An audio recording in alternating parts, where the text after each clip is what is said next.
Good evening, friends, uh, all the way from King's College London. It's a great pleasure to address the University of Cambridge Medical Society during COVID. And what I'll try to do over the next 40 minutes is take you on a journey of what was happening before COVID with artificial intelligence in surgery, and then what happened during the COVID era and during the second wave of the disease. So artificial intelligence, as you know, is a very, very hot topic. It's been around for over 70 years, but truly coming to its fore in the last 5 years or so. In surgery, this is particularly important because it could have implications for the training and education of young surgeons like yourselves. Now, artificial intelligence is going to be of no use if it is not for everyone. Let me give you an example. Look, say you go to a new country, there is a sign, you have no idea what it means. You pick up your mobile phone, face it at the sign, and it tells you cliff ahead. So AI saved your life here. Look at this. This is a farmer in Somalia who is putting her iPhone in front of her crops to see if the crops are damaged or infected in some way. So this has to be AI for everyone. And the simpler it is, the easier to use it is, the better it is for future generations. Remember this, you are all carrying one of the most intelligent devices that you can in your pockets today, and that is your cell phone. Amazing how a small device like that has completely changed the way we live, eat, sleep, and think. So I'll take you through the basics of AI first, then talk about AI in surgery, and perhaps then finish off with how AI has come to the fore in the COVID era. So there are a number of subtypes of AI, machine learning, deep learning. You will hear these terms, but I'm not sure everyone knows what this means. So let me make this extremely simple for you. Remember this, machine learning is using data to answer questions. So all you need to know, using data to answer questions. There are 7 steps of machine learning. Again, don't be perturbed. This is very simple. If you're going to use data to answer questions, first you have to gather that data. Then you have to prepare or clean that data. Why do I say that? Because if you put garbage in, you will get garbage out. So you have to prepare the data. Then to answer the questions, you have to choose a model depending on what you're trying to answer. Let me address this with an analogy between beer and wine. Say you are trying to differentiate beer in brown versus wine in yellow, white wine, and you want to tell the difference between the two by the color of the bottles. You have to choose a model to do that, because if you bring a pack of beer and wine and mix them together, unless you choose a model, you won't be able to tell the difference. Then you have to train that model. And following that training, you have to evaluate the model to see if it is able to do what it is supposed to do. What do I mean by that? Say you have 500 patients, data from 500 patients, and you want to ask a particular question. I would use 400 of those patient data initially to train the model that you have developed, and then 100 of the remaining to test what you have done. So train first with 80%, test with 20%. Now, the model is not going to get everything right on the first occasion. So you have to then tune the model, and this is called parameter tuning. This is like training to be a surgeon. You're not going to get everything right the first time. You're going to train, you're going to train, you're going to test, you're going to train. So you do parameter tuning, and then you get the correct output. So that is all it means by having 7 steps of using data to answer questions. Now, why do you need a model? Look, every morning, like me, you guys receive hundreds of emails. You receive hundreds messages on social media. And taking the email analogy, if the not spam emails in blue were differentiated from the spam emails in red, just like this, distributed like this, the model would just be a crisscross in the middle, very easy model. The problem is the hackers are very, very clever, and you do not have a situation like this. What you have is this: you have the blue intermixed with the red. So if you are to have a model which can tell between spam versus no spam, and this happens every day, you have to design the model so that the blues can be separated from the reds. And your iPhone, your Android phone, your laptop, Google, or whichever function you use does this automatically because they have designed those models to become intelligent with time. So that is what is the basic fundamental principle behind artificial intelligence and its subset, which is machine learning. Now, this is called convoluted neural networks. What does this mean? Imagine your brain. The brain will have axons, it will have synapses. So if you imagine your fingers like this, axons and synapses, they are then joining each other like that, like a network. So this is also a neural net. Say, for example, you want to recognize the number 9 as the number 9. The way the machine will do it is break it up into 784 pixels and then run it through this net to an output. So this is the input, this is the output. Now, the way it does that is very clever. It has a number of hidden layers. And if you have 2 or more hidden layers, then it is called deep learning. That's all it means. Convoluted neural networks with 2 or more hidden layers are called deep learning networks. Now, there's a difference between this and the brain, because initially what will happen is the number 9 will be recognized as 2 or 3, and the model will then say, well, this is not right, you got me wrong. So it does something which the human brain cannot do, which is back propagation. So the signal then goes back in this opposite direction, back to the origin, and then back again. This is peculiar to this kind of a network, and this will keep happening till the number 9 is recognized as the number 9. So back propagation is the fundamental difference between a neural net and the human brain. Now, a few examples. This comes from the Moorfield Eye Hospital. It was then tested in Thailand, in India, and this is one of the first examples of how you can recognize diabetic retinopathy with artificial intelligence. And guess what? It performed better than any ophthalmologist. But here is the key. It was able to pick up a cardiovascular event in these diabetic patients 48 hours before it actually happened. How amazing is that? This is an absolute game changer in low and middle income countries where you do not have enough ophthalmologists to do this. You can take the image, you can use a machine learning algorithm, and not only will it predict diabetic retinopathy, it will also give you additional information in advance and save people's lives. Remember, I already told you how you can put your phone in front of a sign and it will tell you whether there is danger ahead. This is a very similar successful scenario. But this is a place where machine learning has not been that successful. Indeed, it failed miserably. So this is a prostate biopsy, and in prostate biopsies, we have something called the Gleason score. This was described in the 60s. The score goes from 6 to 10. The higher the score, the more aggressive the cancer.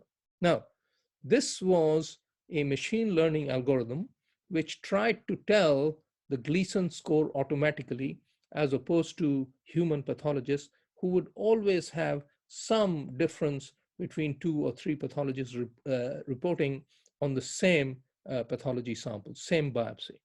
So they thought that this would perform better than human beings, but it didn't. And the reason it didn't was due to something called label leakage or cheating. So you have to label these biopsies, you have to label these images. And what happened was label leakage or cheating. What do I mean by this? The data, the input data came from various hospitals, and one of them was called the Kaiser Permanente Cancer Hospital, for example. So that was not the actual name, but it was a cancer hospital.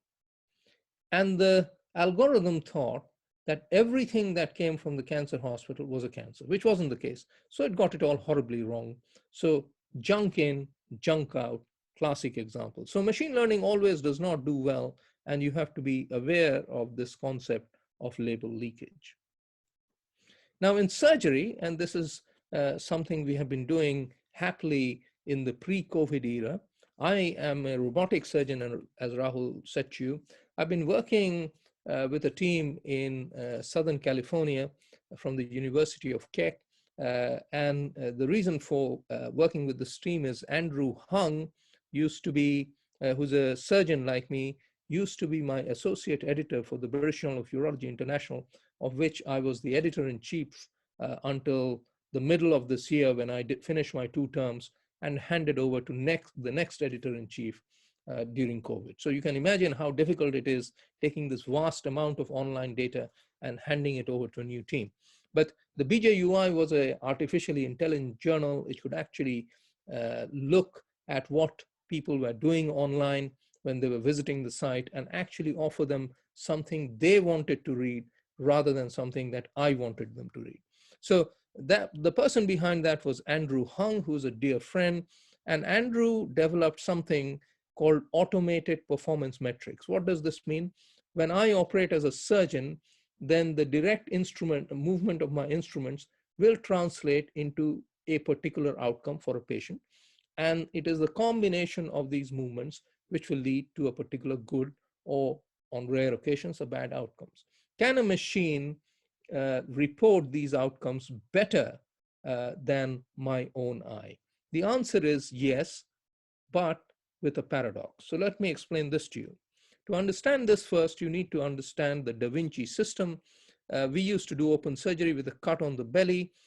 We no longer do that. Here is a surgeon seated at the Da Vinci console and is controlling a 3D HD camera and tiny little wrist-like instruments. These are the size of your fingernails, 7 millimeters in size, with no tremor, and the dexterity is better than a human wrist. So these are called little endo wrist instruments. The vision here is magnified at least 10 times, and the instruments and the camera are moved by the surgeon by his or her hands and feet. So this is the machine which has really led robotic surgery in the last 20 years. If you see this, this in blue is the robotic surgery adoption, particularly for prostate cancer surgery, where we are leaders in this. And this today is 90%. So only 10% are done by the traditional open method with a cut in the lower part of the tummy. So why? Because this reduces the blood loss, less pain, quicker recovery, so on and so forth. Be in no surprise that when I started doing this, this blue part was 1%. So in 20 years, we have completely transformed the way we perform these kind of operations, whereby you would find it very difficult to explain to the public why you would not do something robotic. But when you look at the outcomes from randomized trials of robotic and open prostatectomy, cystectomy, open robotic and laparoscopic, this is my own trial. This is the only such trial in the world. And the razor trial of open versus robotic cystectomy, which is removal of bladder cancer, you find that in the primary outcome measure, there is no difference, but the long-term outcomes are also similar. Coral has just this year reported its long-term cancer outcomes. And thank goodness the outcomes are no different, because you would expect the biology of the cancer to be the same. But all these trials also show that you have to be a competent surgeon rather than just rely on a competent tool. The blood loss is less, the hemostasis is better. All these things are given, but you have to be a competent surgeon. So the bottom line from these randomized trials is this: a fool with a tool is still a fool. Look, 20 years later, I must show you this because this is from your friendly neighborhood. This is the Cambridge robot called Vercius. You will see that the surgeon is no longer putting her head in a console. She's looking at an open screen. This is called a open console, and is controlling these modular instrument rather than the large Da Vinci robot just with her fingers, and sometimes with her feet, but mainly with her fingers. So this is the Cambridge robot. And if you haven't had a look at it, then if you approach Cambridge Medical Robotics as a group of enthusiastic medical students, I'm sure they will let you in to show you the robot.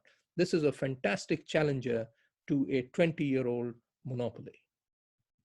Now, I was talking about automated performance metrics. Look, here is a surgical video. Just take it from me that this is a surgical video.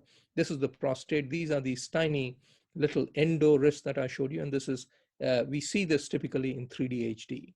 You can feed this into a black box, which has a number of machine learning algorithms running in it. And that gives you information about the movement of instruments. Kinematics means movement, and systems event data, i.e. what happens after the movements, what happens to the patient's continence, for example, because when we are removing a prostate, we are very close to the sphincter muscle, so we could potentially make that man wet despite trying to remove the prostate cancer. And we are studying this. We're just about to launch this study from the Royal College of Surgeons called the Mastery Study, looking at automated performance metrics. So this is the data from last year on this, and you here in blue are the most experienced surgeons at robotic radical prostatectomy, and these are the less experienced surgeons, so they typically would perform lower volume than these 4 surgeons. So these are reverting to the concept that the higher volume surgeon would always have the best outcomes. That's what we think, but here is how the machine sees it. So based on automated performance metrics and its effect on continence, surgeon 1 is the top performing surgeon. Surgeon 2 is somewhere there in between. Surgeon 3 is further lower down. Surgeon 4 is there, but here is the surprise. Surgeon 5 and surgeon 6, who are lower in volume, have as good, if not better outcomes than surgeon 2 and 4. Surgeon 7 is down below, and surgeon 8, who was the lowest volume surgeon, is actually somewhere here in the middle. So the machine sees things differently. The machine sees things differently and thinks differently to a human being. So this is another project which we started last year, which is called the ArtMap project. I mentor a number of companies which are developed by young medics like you, and one of them is Jiva AI. This is a national program from the NHS called the National Clinical Entrepreneurship Program. And what we have been doing is taking these MRI scans. Take it from me, this is the pubic bone, this is the prostate, that's the bladder, that's the rectum, and there's a cancer here. This artificially intelligent platform can tell between a cancer versus no cancer with nearly 90% accuracy. You may say, is that better than a radiologist? Absolutely it is.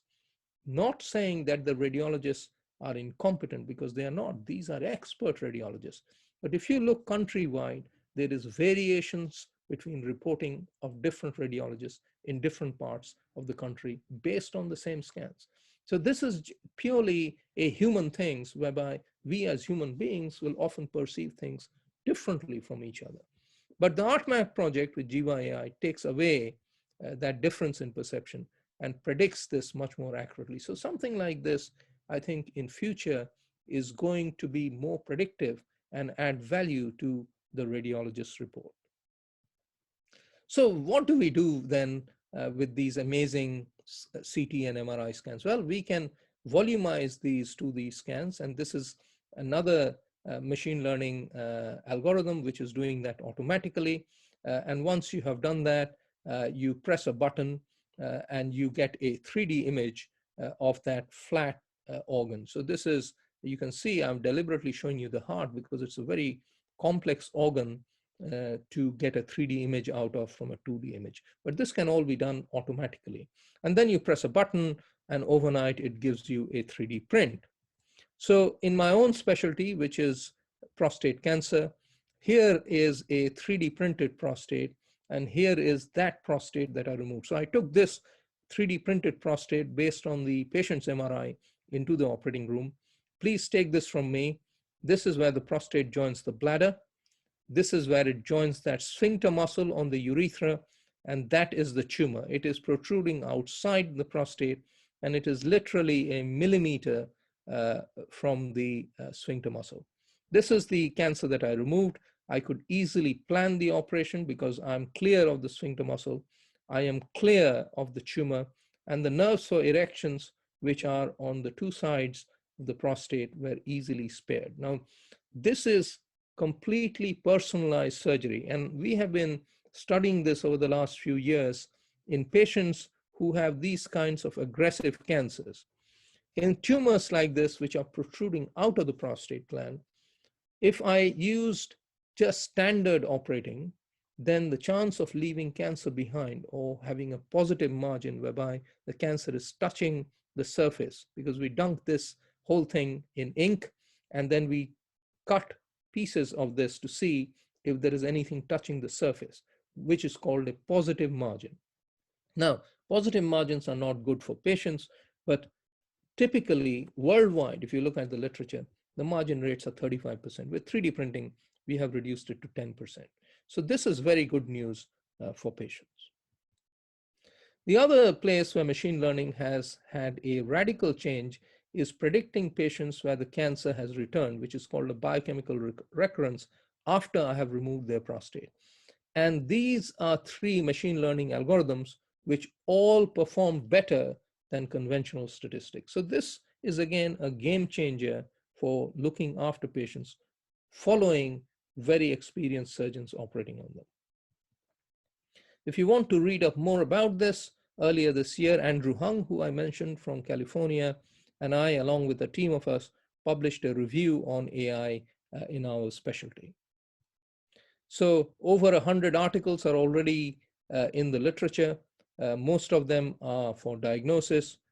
Some are for outcome prediction. A few are for planning treatments, such as the one I showed you with 3D printing.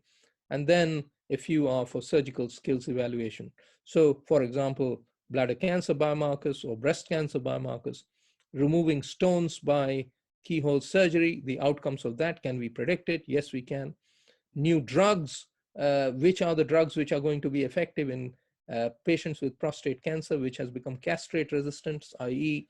they are no longer under control of the testosterone axis. And finally, for example, keyhole surgery laparoscopic skills evaluation.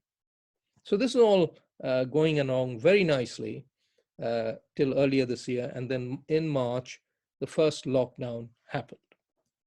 So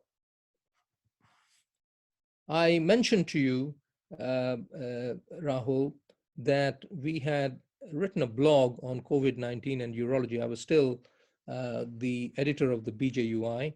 And this was written by Riccardo Campi from Italy, Dr. Kun Ra from Korea, Andrea Gavazzi from Florence, Italy, my favorite city, and Guo Huazeng, who is a colleague, a very experienced colleague in southern China from the largest stone center in the world. And it looked at a number of things, which I'll discuss with you.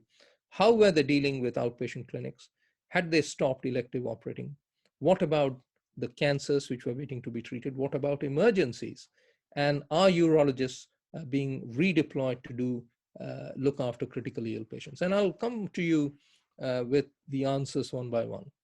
The first thing that happened was all these countries had disasters, but were dealing with the disasters in different ways. This blog got so much traction on Twitter and the accompanying podcast that I sent it off to the then president of the College of Surgeons of England, and he had noticed this.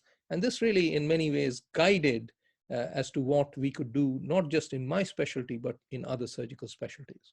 So, as you know, a lot of clinics became online and are still online, although we are gradually returning to seeing more face-to-face. So it's about 2/3 online and 1/3 face-to-face. So I have had to develop this charisma, electronic charisma, whatever it means. I'm addressing you today by Zoom rather than meeting you guys and having a beer with you afterwards. So this has completely changed the way we do clinics. Elective operating, 80% reduction during the first wave. Management of cancers, prostate cancers, we had to put all these patients on hormones and wait for 3 to 6 months till everything settled down. Emergencies still carried on because we couldn't stop them. And most urologists, other than the junior doctors, were not having to treat critically ill patients simply because we don't have the skills. But a number of my colleagues from other surgical specialties, such as general surgery, were moved into ITU, where they were helping turn patients face down to help with recovery of their breathing from COVID. So the reason this came out was because earlier in the year I was visiting a professor, and this is Riccardo Kempi. And can you believe it?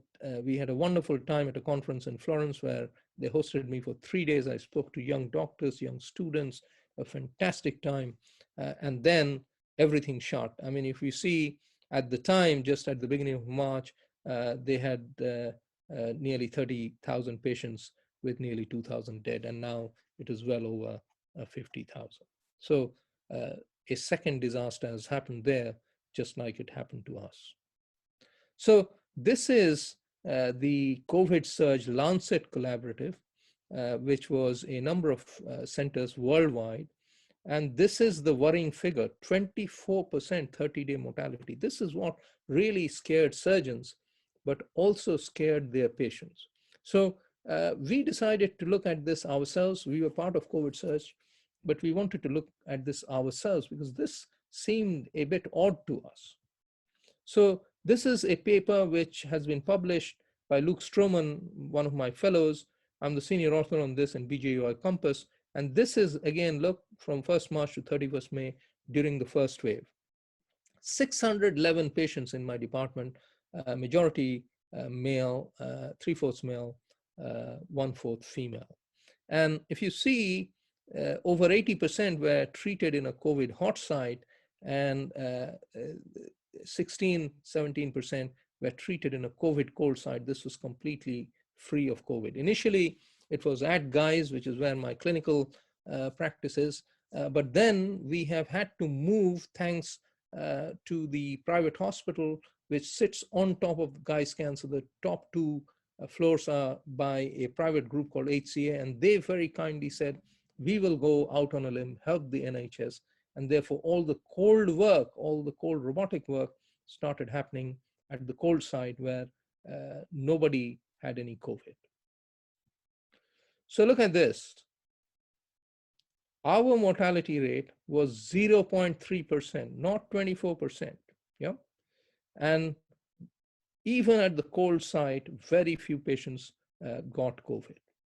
COVID was a problem at the hot site, but here is the difference, 0.3% mortality. So certain specialties have had less COVID like ours, but if you look at thoracic cardiac surgery in particular, their mortality has been very, very high. So that is what gives you that overall high figure in the COVID Surge Collaborative. And we could predict which patients would do worse, those who had longer hospital stay, and those above the age of 70 did worse. The type of surgery did not affect the morbidity or mortality of the patient.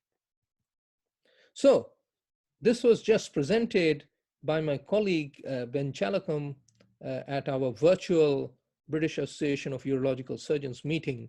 And this is what he said were the lessons learned. The first thing is, this time we are keeping our diagnostic and treatment pathways going. We haven't gone down to a 20% capacity.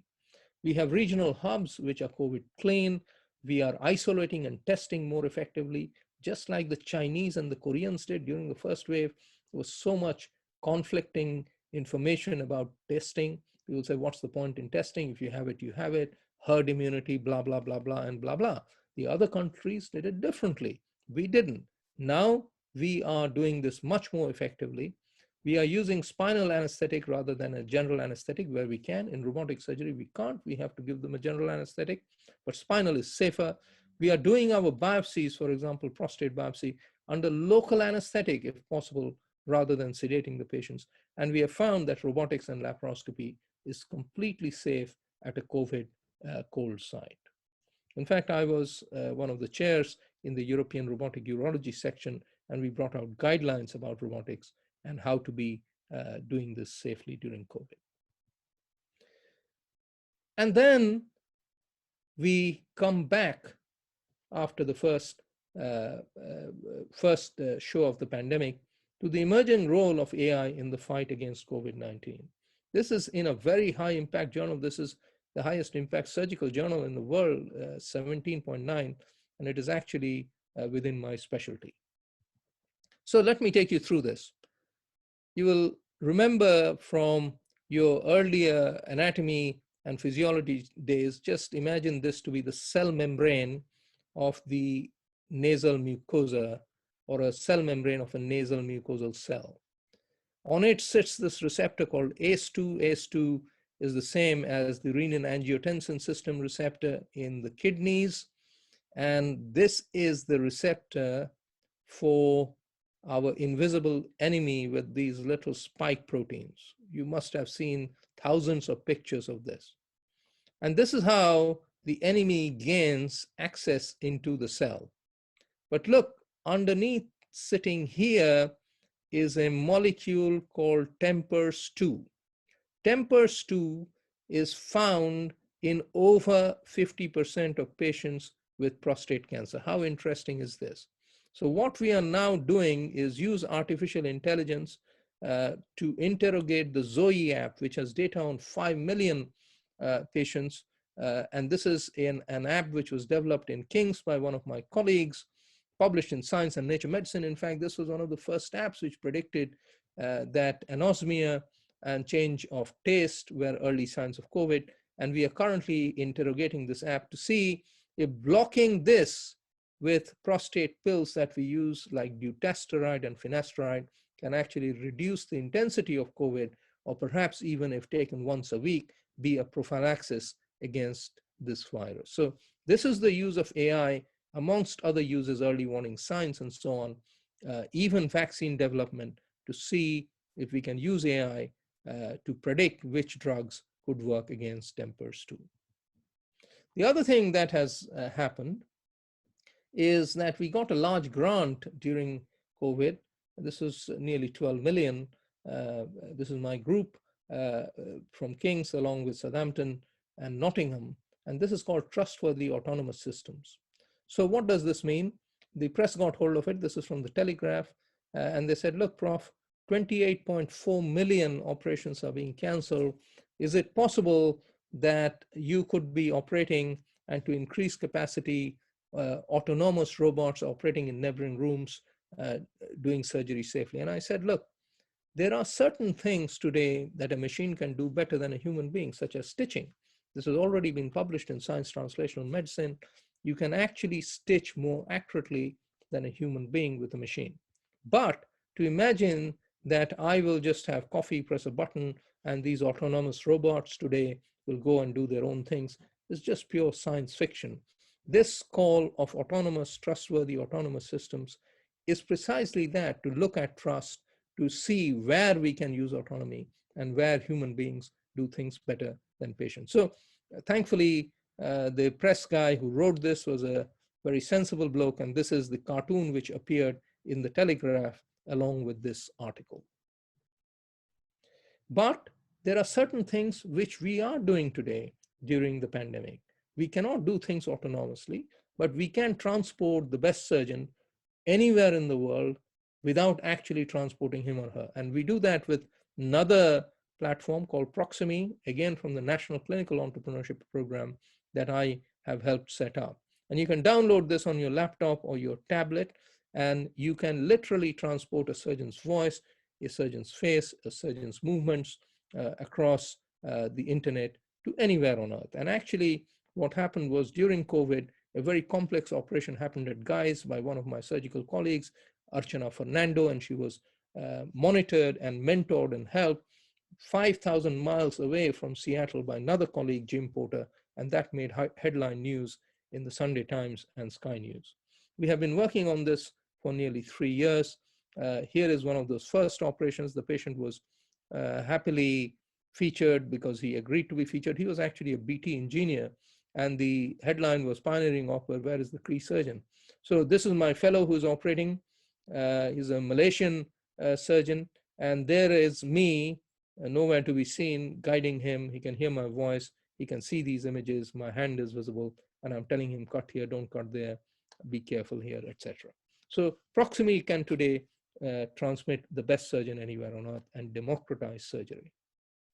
In order to do that, we use something called Internet of Skills. Again, this is a KCL pioneering piece of work, and it relies on 5G. So the human vortex will, without any delay, be able to tell the difference between 10 milliseconds. So if something, I do that, and you can hear that within 10 milliseconds and see it, your eyes won't be able to tell the difference. But if you then make that distance from London to Paris, clearly there will be a time lag. And if you do London to LA, it becomes even more. So I make a movement, and if that happens much later on in the patient, then that is not good. So what we have done is used 5G softwareized networks and then compressed it further with artificial intelligence. So this whole thing compresses to around 10 milliseconds, high speed, low latency, almost like being there. What we have done is used a neurodigital glove whereby you can feel inside a patient without making an incision. We have used headsets. This is the Microsoft HoloLens, and we have published a lot on this. We have a patented 3D gripper. This is 3D printed gripper. And then we use real-time slicing using 5G and AI. This was first published and first shown 2 years ago live on Facebook. And while we did that, last year, the first 5G remote robotic surgery happened by our hepatobiliary Chinese colleagues. So this is the first such operation before we had demonstrated the proof of concept on, after we had demonstrated the proof of concept on Facebook Live. So just to finish up, there's a review which you would love reading. It's called the Topol Review. This was commissioned by the British government, and it says a number of things. Telemedicine is here today. Smartphone apps, you have them. Sensors, I've shown you. The Genome Project, well on its way. Virtual and augmented reality, I've shown you. Image interpretation using AI, rehabilitative robotics, predictive analytics. But here we are. The 10th thing is writing the genome. And I think this today is the most difficult and investigational. I've got some excellent news for you. Last month, you may have heard Doudna and Charpentier, two young and brilliant scientists, got the Nobel Prize for Chemistry. This has just happened. And this is something because of a technology called CRISPR-Cas9. Let me take you through this. Every cell will have DNA. DNA is double-stranded. And say in a single prostate cancer cell, you have a mutation here whereby this genetic material has changed, and you need to correct this. What you do is insert a guide RNA, which goes in, and then insert this enzyme called Cas9, which can cut off the damaged DNA segment and insert the current segment. How interesting is this? And if I, like you, was a young investigator today, this is something I would really focus on, because this has the potential to change the face of cancer surgery. Now, I was so excited by this that I hired a well-known scientist from the Sanger Institute, again in Cambridge, to come and work with us on doing precisely this in prostate cancer organelles. So we can create prostate cancer into little organoids in our lab, and then we are testing CRISPR-Cas9 single gene editing. Finally, how do you learn about all these as young students? Well, this is something which is called humanics. This term was written about by Joseph Aoun, who is the president of Northwestern University in the United States, a good friend of mine. And the book is called RoboProof, or Higher Education in the Age of Artificial Intelligence. And what Dr. Aoun is telling you is that you have to learn 3 literacies. The first is technical literacy, easy to do. You can do coding boot camps, you can do Google AI, you can do a course on AI in Oxford. This you can do online and get certificates and degrees. I've done that, easy. Then you need data literacy. And again, there are data science workshops and dojos. You can do them online. Southampton has a fantastic one. But the most important, which you learn from this book, is human literacy. What does this mean? What are the things that a machine can do better than a human being? But more importantly, what are the things that we as human beings can do better than a machine? So I don't think anytime soon we are just going to have these robo doctors roaming the wards and doing things. That is just science fiction. We still need to train ourselves. Young people like you need to train to be surgeons and develop something that a machine still can't develop, which is human judgment. And that is the way to use artificial intelligence to augment your performance, but still be in control and have human judgment. So again, thank you very much for having me. We're bang on time and I'm happy to take questions. Thank you so much, Professor Dasgupta. I think we all agreed that was really engaging, really insightful. We learned a lot. I liked particularly all the studies and the amount of detail that you went into about all the findings from each of them. And like you said, like it's science, it seems like science fiction, but this is science fiction that's actually becoming real. What would have seemed like science fiction 20 years ago is clearly coming to the fore. So if anyone does have any questions, please let me know. Please send them into the chat, either to me directly or to everyone. But I think I'll start off with a question that I had. Do you think there are any kind of surgical specialties or maybe medicine specialties more generally where artificial intelligence actually really doesn't have a role and really won't have a role? So I'm thinking, for example, palliative care. Are there any such specialties where you think it's really got no? I think this is entirely in our minds. Yeah, whether even in palliative care, of course, that is where the human touch will have the greatest role. But before, I was speaking to a palliative care consultant yesterday, a good friend of mine, because I'm now King's Health Partners Professor of Surgery, which is King's College London and 4 hospitals. So in charge of the overall cancer development. So it's not just surgery, it's anesthetics, palliative care, proactive care of the elderly, and so on.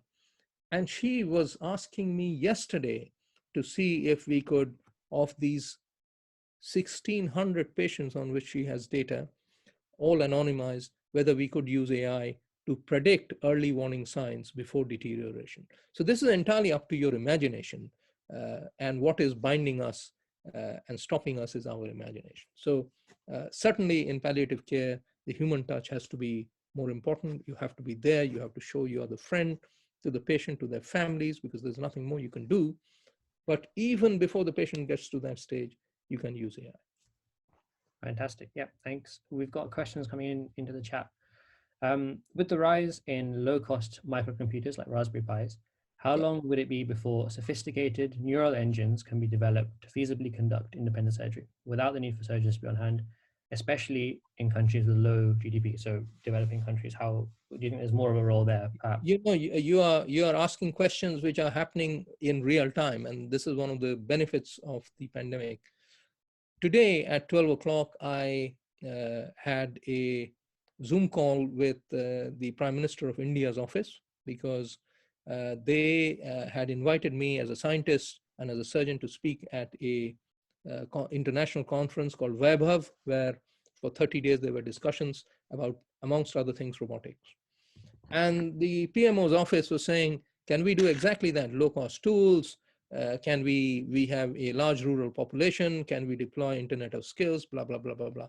I said, certainly, but not today. Yeah, we are looking at 10, 15, 20 years on. And even at that point, if I was a guessing man, and I'm not a betting man, I still think that you will need the human touch and judgment. No amount of machinery, no amount of smart robotics, no amount of AI will ever make up for that decision as to whether to cut or not to cut. So I don't think we are going to see ourselves out of business with autonomous systems yet. Great. Okay, thanks. And what about for countries, for developing countries? Really same here. You see, this trustworthy autonomous system, which we got 12 million just under 4, this is a 5-year program. No one in this program, and we have some of the most brilliant computer science brains, some of the most brilliant security brains in the country from 3 leading universities. No one is sitting there thinking, we're just going to press buttons, have coffee, and everything will just fly off. Yeah? So these are tiny little steps you need to take before you make an incremental change. At the same time, there's a robot called the Star Robot, published in Science Translational Medicine in 2016, again from an American group who I know very well, whereby in a model of bowel, not real bowel, but animal bowel, the robot performed suturing much better automatically than a human being. So we are not there yet, but the first mini steps, such as suturing, mechanical tasks, can be done in an autonomous fashion. Right, that makes sense. Another question here. So thanks very much for the enlightening talk. Regarding automatic performance metrics, how would you correct any confounding factor that might be entered into the convolutional system? So for example, different teaching methods, surgical approaches, confounding the raw surgical data. So the answer is we are just at the tip of the iceberg. We don't know. And that is why we have used the mastery study, which kicks off, which is due to kick off now. But no one is willing to do any non-COVID research at this point. So it has been shelved to next year. And I think these are things we have to explore and find out. It is not just my specialty, but thoracics, gynecology, so on. So the answer is we don't know as to what effect confounding variables will have. But perhaps what it will do is standardize training rather than wild variations in training, which is what we currently have. Great, thank you. And I think if no one has any kind of other burning questions, I think a nice question to end on today would be if, for example, a medical student like myself is thinking about going into surgery or going into particularly robotic surgery as an interest in computing, maybe, for example, where should he or she start? What can they do? So educate yourself. If you are really inspired, go to a robotic surgeon or a surgeon dealing with new tech. Go to, you guys are in Cambridge, go into Addenbrooke's. Addenbrooke's has a robot, one of the first places to have a robot. Go and see them. Go into the engineering department, talk to the computer scientists, talk to these people, but then educate yourself. On my last point, I gave you a book, get it from Amazon. It's 12 quid. I don't make any money, but I found it incredibly helpful. I saw Joseph House speak about this passionately. And it's an amazing book. I have a signed copy. You can get it tomorrow. RoboProof Artificial Intelligence. Start with that. That's a nice way to start. Then if you're even more interested, go to Google AI. It's completely free. Do the modules that you can understand. Some of the modules will be more difficult and will take time. I did Google AI for nearly 18 months. That's how long it took me because I'm busy as an academic and as a surgeon. And then I did the Oxford course, which is the Said Business School course on AI, which is very, very translational. It describes the basics. It shows you how to code. And then it actually shows you how to write business cases, how to translate that into, in my case, clinical surgery. So those are the things you can do. Be enthusiastic, find the people, and they will help you. Perfect, thanks. And I think a lot of us would agree that we have definitely been inspired by this for today. It's the stepping stone for, I'm sure, lots of progress by us as a group. So thank you very much again, Professor Dasgupta, and thank you to the whole audience for attending. I hope you found it as insightful as I did.